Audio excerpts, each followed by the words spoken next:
Okay, yeah, I'm Bryce Lester. As Bruce mentioned, I'm a developer here at WiSys. And what I'm going to demonstrate today is an example of a composite transaction using the SDK, and kind of just go through the flow of that object transaction and just take a look at some basic how-tos. And what we have set up here today is we're going to do a transfer transaction, and we're going to transfer inventory from one location to another. And then we're going to immediately issue that inventory out of the to location. And then finally, we're going to update our inventory tricks records with, we're going to tie those two transactions together by updating our inventory tricks records with a custom SQL statement. Again, so basically having a three-step, three-tier transaction. So I have here a Visual Studio project, and with any Visual Studio project, of course, the first thing we want to look at is our references. And with using the WiSys SDK, you only need to reference the DLLs that you're using directly. Now, these DLLs, of course, will have other dependencies underneath them, but as far as your project goes, you only reference the ones that you need directly. So we'll just hop in here to our reference section, and we'll go to our extensions here, and we'll scroll down to the bottom to find our WiSys assemblies. So this is one way to, of course, you may browse to your DLLs, the WiSys DLLs, which of course are located underneath your WiSys bin directory. But this may not always be common knowledge, but of course you can add a registry entry into your .NET assembly folder to get those WiSys DLLs to show up in your list here, and it's maybe helpful if you're using the SDK on a pretty regular basis. Rather than browse to them, you can get them to show up here.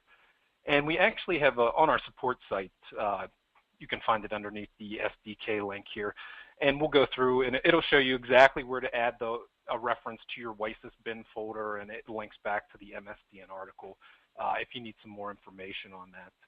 So again, it's just helpful if you're in and out of, you're using the SDK quite a bit, you may want to just add that registry entry, and again, they'll just show up in your list there. So we have two references in this project. One is the WiSys all system, and the other is our WiSys inventory tricks assemblies. So the first is the WiSys all system, and this is really our core SDK DLL. This contains your connection object. This is making the connection to your server, to your database, handling your SQL transactions. It's taking care of your MAC locks entries, as Bruce talked about.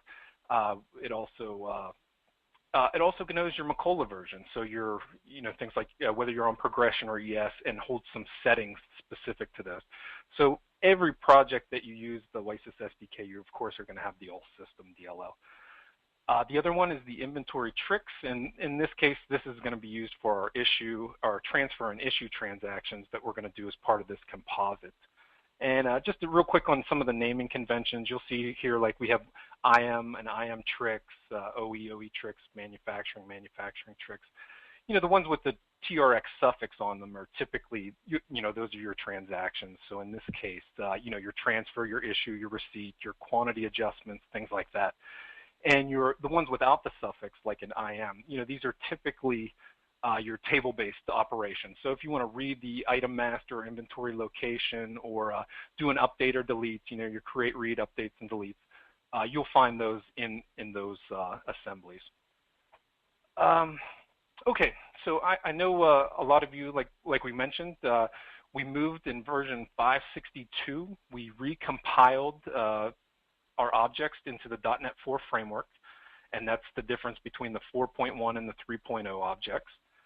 And I just wanted to quickly show you, once you update, those 4.1 objects will be available to you, and it's really actually a pretty easy process to update your projects from the version 3 to the version 4 objects.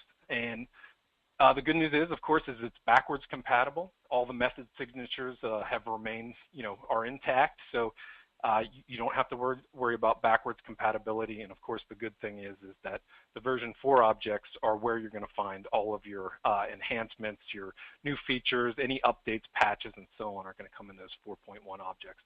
So to actually update that, all we need to do is just take our version 3 references and swap them out with our version 4 references like that. And that is basically all you need to do to update to the new set of objects. Pretty straightforward there.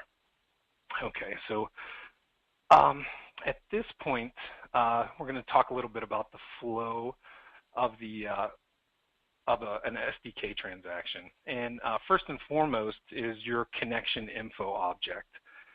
And I have, this is what we're using to make our connection to our server and database.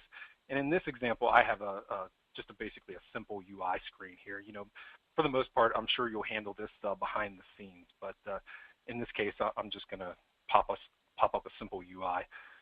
And what we're going to do here, again, the first thing, and again, this is that all system DLL, is the connection info class, and that is what establishes the connection to your server and database. And a good thing to remember about the connection info is you want to basically declare and instantiate that at a high level in your application, and then pass it around to your classes and your forms or wherever you're using it. Just pass it around and then open and close the connection as needed.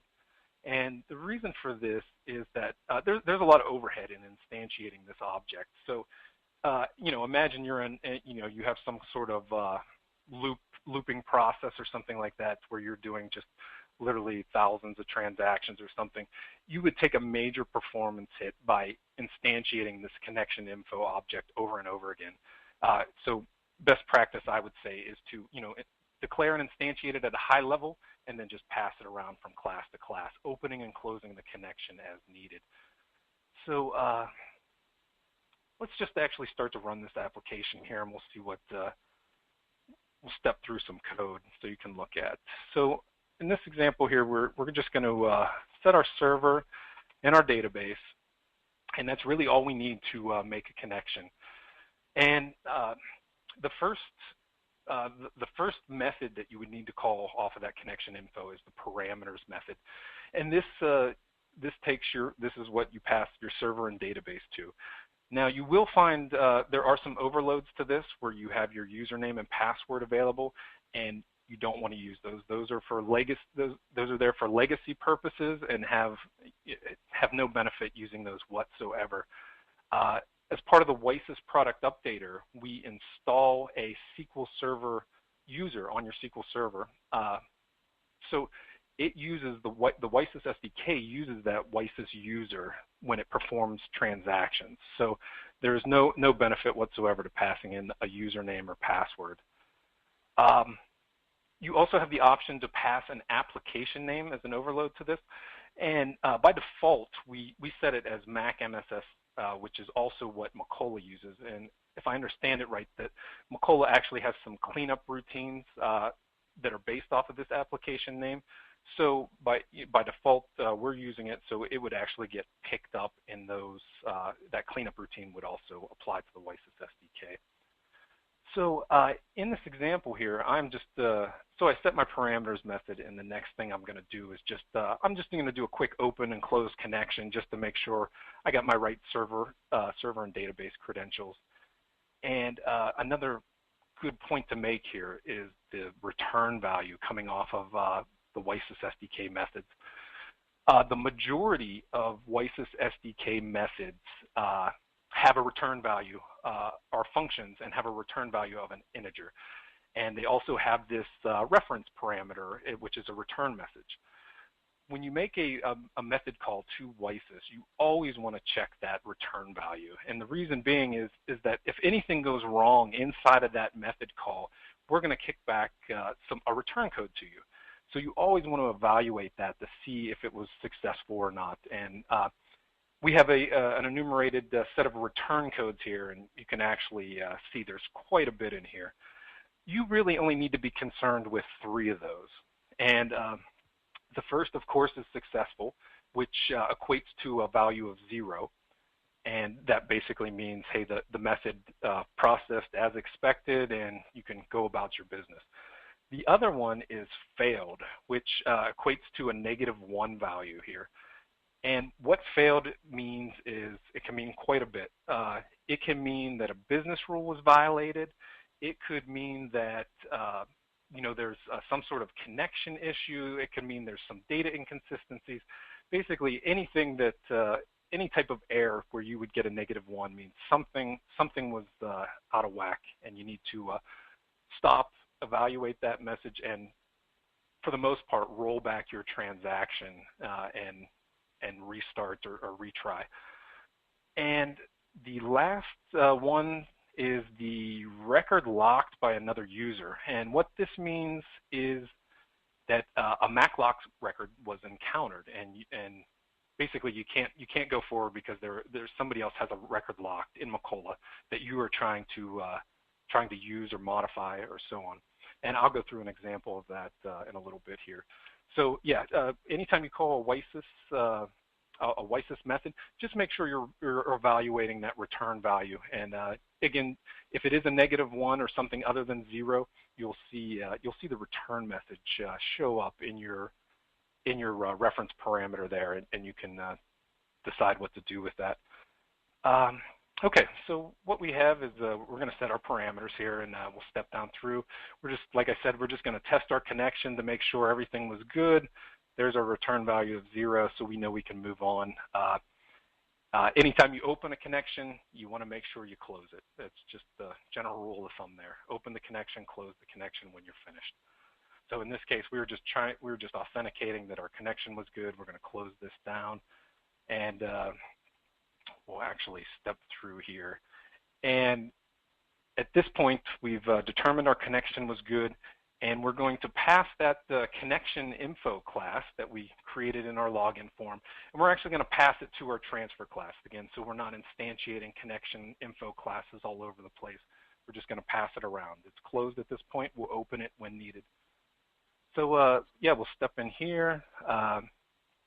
We'll see here we got our connection. We're going to set it locally, and then we're just going to fill up the UI here. And so what we're doing here is we have a byte horn, and we're going to transfer 12 of those byte horns from location MA to CA, and then as I mentioned, we're going to immediately issue that inventory out of that location CA. And you can see from this, this is a binned and lotted item, and we're going to transfer it from one bin to another, but we're also going to split that between 2 lots to just make things a little more complicated. Okay, so really we can just, let's just step into this. And all right, so we've initiated our transfer or our composite transaction. And again, the first thing we need to do is we call the connection info open WiSys connection method. And in this case, we're going to start a SQL transaction, which in most cases, when you're doing a transaction, that would be a good thing. So again, we'll check our return value. Everything looks good, and now we'll start our composite here. And so we've initiated, we've instantiated our transfer class now out of the IM tricks. We also have some bin, transfer bin and serial lot collection classes that we're going to use as part of these transaction calls, and I'll go through these couple classes here in a second. Okay, so we've instantiated our transfer class. Now, the first thing you want to do before you start setting properties or anything like that is you want to call the connection method on the class that you're using. I would say almost every class that you will use will have a connection method associated to it, and you are going to want to pass your connection into that. Call that connection method first.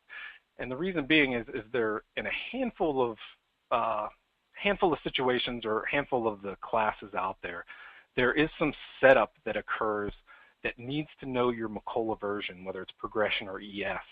And it's just important or anything, just get in the habit of just calling that connection method immediately before you set any properties or do anything else with the class. So here we're going to pass in our open connection now, and we've set that, and of course we're checking our return values and everything looks good there.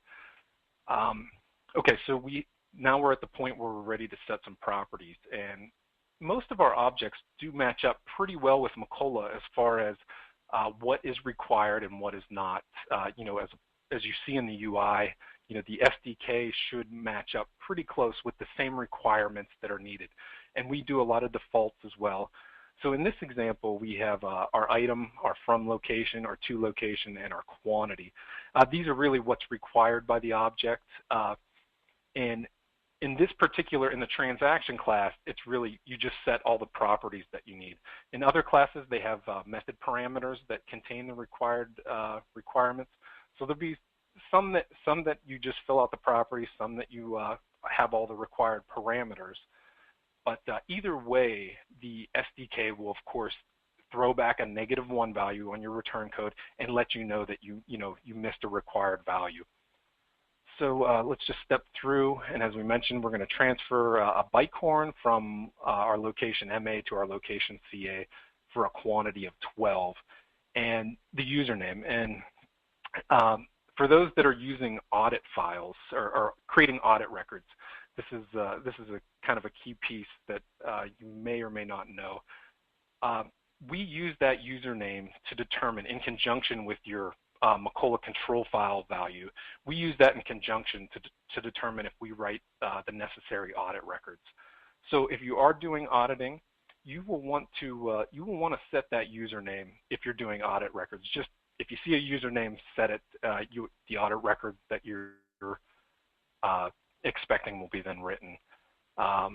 Yeah, it's just, as I mentioned, it's just a combination of your control file value and making sure the username is populated on the object property. Okay, so we set those properties, and now we're ready to build our bin and lot collection that we're going to pass into the transfer object. And as I mentioned before, we have these handful of objects here that are available to build these collections. So we have our item bins transfer, and we have our item bin transfer. We have a plural and a singular. And you can think of those, the plural, the item bins transfer, of course, being the entire collection. And the item bin transfer, singular, would be an element of that collection. Think of it as an item in your list of, or a data row to a data table, or something like that. So we have our entire collection and then an element in our collection. We have two classes, an item bins transfer and an item bin. Item bins transfer, obviously, if you're doing a transfer, you want to use this one. Anything else, you want to use your item bins. This would be an issue, a receipt, a confirmed ship, production orders, anything like that, you would use this other class. Serial lots are, they're the same for both. So at this point, we're ready to build our collection, and we have our transfer bins collects to bin 200, and then our quantity. And you see that I have an absolute value here, and that is the reason I'm doing that is you can do, for example, negative transactions in Macola, or such as a negative receipt. And while the object or the transaction quantity may be negative, these bin quantities are always expected to be positive. So that's just kind of like a safety catch. So say a -12 came through the UI, and we wanted a -12, but of course the bin class expects a positive value. Same thing with the serial lots. So it's just a precautionary method to take care of that. Okay, so we're going to add our bins. We've now added our bin to our bins collection. And like Macola, if your item is binned and lotted, there's a hierarchy there, right? So your binned and lotted item, your lot being at a lower level than your bin.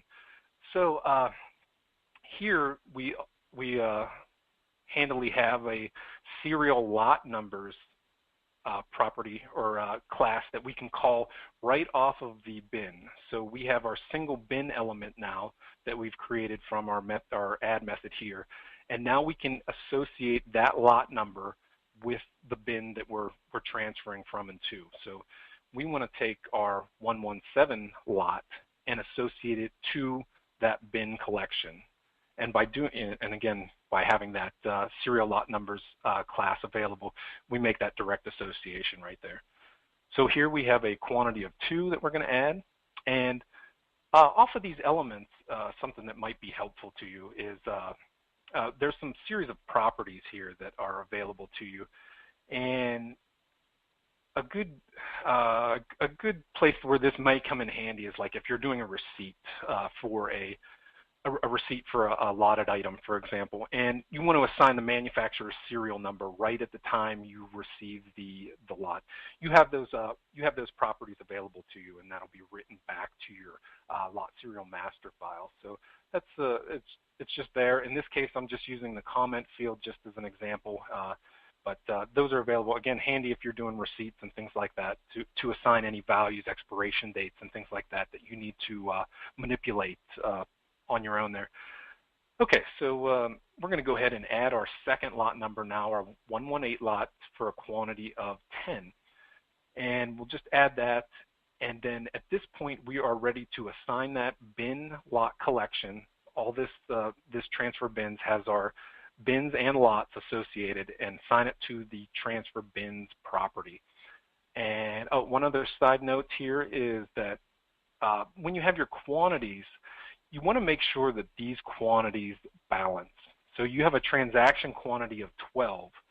You got to make sure that your bins and lot quantity add up. So in this case, quantity of 12, we're only using 1 bin to transfer from, so the entire quantity of 12 is there. And then underneath that, of course, our lot numbers need to add up to that 12 as well. So we have a 10 and 2 here. Otherwise, you'll get a message telling you that the sum of the quantities are out of balance. So that's something to keep in mind when you're just building these collections. If you see that sort of error, just double check that all your quantities are in balance when you're building those collections. Now, say for example you don't divide up your bins and lots. You're always pulling from the same bin, same lot during a transaction.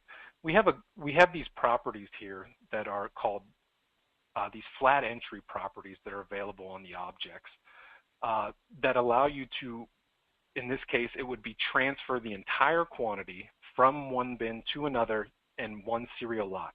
And all you would need to do is set these 3 properties. You wouldn't have to go through any of the collection pieces. And that is handy if you know for a fact that all of your quantities will be, you're only going to transfer or issue or receive from a single bin, single lot. You can use these properties as a workaround. And what happens is behind the scenes, it builds all of these pieces and parts, builds the collection. Okay, so at that point we've assigned our bins and we're ready to do our post. So if all goes well, we did transfer, and we get our inventory transaction record ID back. So we're going to hold on to that. And now we're ready to do the issue piece of this composite transaction. So we did the transfer, now we're ready to immediately issue that inventory. And so we're going to instantiate the issue class, immediately set the connection, passing in our open SQL transaction. Check that return code. Again, set our properties at this point, item location, which is our to location now, our quantity, username, and build our bin and lot collection the same way we did. You can see here now we're using the other class to build those bins and lots, not the transfer one, but in this case the other one that is used for issues, receipts, and so on. Same deal here. We're transferring our 117 lot for a quantity of 2 and our 118 lot for a quantity of 10. We've now built that collection, and we're going to assign it to our issue bins property. So we've built the collection, and now we just need to assign it. And finally, we're ready to do our issue. So all looks well. We came back, and now we have our next inventory tricks ID. Okay, so we've now transferred. We did our immediate issue out of that location. And now, as part of this, maybe for some audit purposes or whatever, we want to update those inventory tricks records and associate all the inventory tricks records that were generated with that transaction, those 2 transactions, And we're going to update the extra 8 field in this case and put the issue order number into the extra 8 for all those transactions, basically just tying them together, maybe, like I said, for some audit purposes down the road. And so here we're just going to build our SQL, and we're going to just create a SQL command and set our parameters. And then this is where the SequelProcessor object comes in handy, is when you're inside, say, a transaction, a composite, or just any transaction that you're doing, you can use the connection info SequelProcessor to basically read uncommitted data, update uncommitted data, and so on inside of your transaction. So the SequelProcessor has a bunch of different methods that you can call. For example, return single rows and single values and things like that. A data table and so on. But in this case, we're just going to update some inventory transaction records that were updated as part of the other 2 transactions, the issue and the transfer. So we will now, we're just going to call this process SQL method. We're going to pass in our command object that we just built.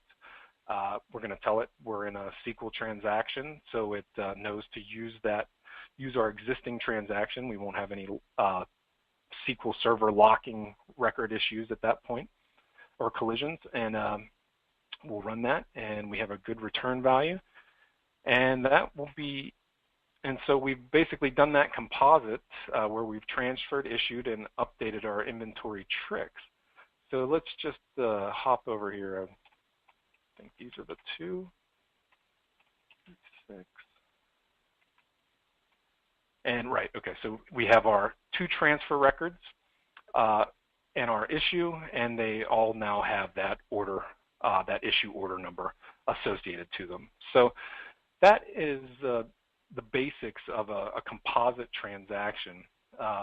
Again, very useful to build your own custom, your processes, string together a series of transactions, and if you have custom tables that you need to work with, again, the SequelProcessor comes in. The SequelProcessor class is very handy. The other thing I wanted to show is dealing with locking and MAC locks. When you're in a high contention database, you're certainly going to run into locks, and this is just one method of doing that. I'm sure there are many, many others out there, but I'll just give you one quick example of how you can intercept that lock and maybe just give it some time to complete, before you throw back the error to the application, whether it's running unattended or through a UI. So this is going to be the same process, just we're just going to have some lock handling in place here. So all we're going to do differently here is we're going to institute or put in place a do loop here to just loop through until we get either a successful or a failed, and up to a certain threshold that we can determine ahead of time, or whatever's acceptable to your transaction. So here we have the start of our do loop, and down at the bottom here you can see we're going to try up to 10 times, and then we'll just wait a second between each one. And what we can do here is, let me make sure I don't have any. Okay, so I don't have any MAC locks out here, so we'll just go into Macola and we'll just create one for the same item we're working with here. That's fine.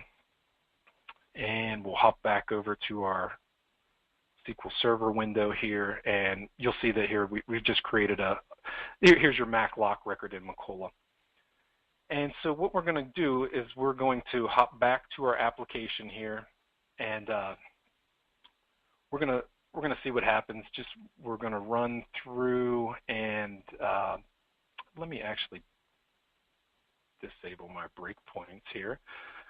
So what we have here, this is the other return message we have. So we have the -2 that I was telling you about. So 0, -1, -2 are the return codes that you're going to be most interested in.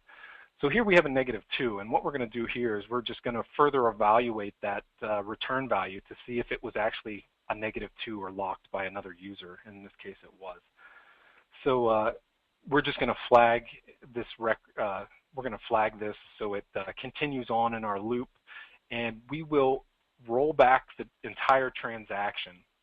That is certainly the best practice when you're dealing with this. You don't want to open a connection and then just keep trying without rolling back. You know, depending on where the lock occurs, you could have data in any non-desirable state at that point. So when you do this, make sure you open the connection, try your transaction, evaluate your value. If it's not successful, whether failed or locked, you want to roll back. You want to roll back that connection. So in this case, we're going to roll it back, and we're going to go to the top here and try again. And I'll just let this run through. I have some debug messages down here where you'll see it just kind of cycles through. And when we get to the 10th iteration here, we're going to stop. We're going to throw a message here, and it's going to tell you here that we're locked by another user. And it gives you a little bit of information from SQL Server, what we had over here, you know, that our session ID and things like that. Any information it can pull out of that, and hopefully, if you're having problems finding out who has it locked, then you can use that to go track it down. So now what I'm going to do here is we're just going to try this again. Again, this is good if you know, if you have the high contention database, and it may open up rather quickly. So you can set your threshold to whatever you want. So in this example, 10 times for 10 with a second in between.